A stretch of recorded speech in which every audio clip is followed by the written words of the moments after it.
So where do most coaches go wrong with aerobic training? Well, they do too much of it, basically. We've talked in other modules about aerobic circuits, how they appear everywhere, how the rugby drills are always done in aerobic-based rest to work ratios. So they're just doing too much. And as I've mentioned before, it's the least favourite of the training methods for your players, so it's not ideal fitness training for them to go through. Another problem with aerobic training is that they always do it to fatigue. So you always shout at your players to finish this rep, go real hard, so they're really busting out their ass by the end of the exercise. Again, I'm going to talk more about this as we come along, but it's another area where coaches are just, repeating some of the mistakes just that we've done for years, without really just thinking about, why am I doing this? How can I get better performance from my players?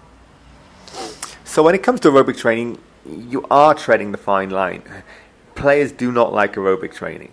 In general, the kind of people who are attracted to the rugby field are strength power athletes.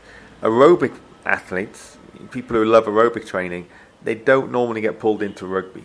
Where are they? They're into the cross-country clubs, the athletics clubs. They're entering themselves into marathons, half marathons. They enjoy that. Rugby is drawing in more strength power athletes, people who like the contact situation, the power movements, the pushing and so forth. So as a result, what happens with most training programs in a rugby club is you're giving strength power athletes lots of aerobic training. Well, they just don't like it. One, they're not overly good at it, and two, they just don't like it because it's not in tune with what their body wants. If you took, a lot of half marathon blokes who started giving these aerobic circuits, they're going to be really enjoying that because that's for them. Start giving some of the more wrestling type moves, as you saw the last module, then maybe they're not so keen. But strength power athletes like strength power training sessions. So you've really got to be careful about the aerobic training that you're doing with your players, because if you put too much in and you always put it to fatigue, they won't want to come back.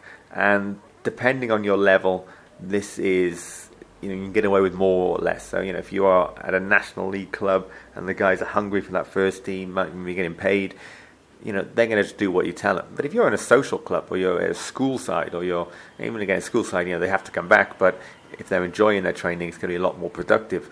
If you're in a local club side, social, they're not going to keep coming back for aerobic training. Yeah, with a fitness culture, they're going to accept it a bit more, but you're still not appealing to their strengths, and that's what we want to do. We want your players to enjoy fitness. When they enjoy fitness, they do fitness.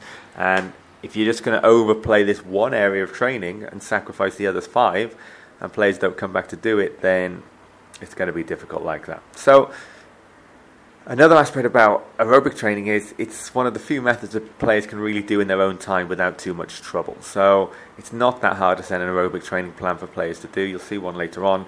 And it's quite good for them to do in their own time. Sprint training is real good when you've got people to run against. You can't do that in your own time.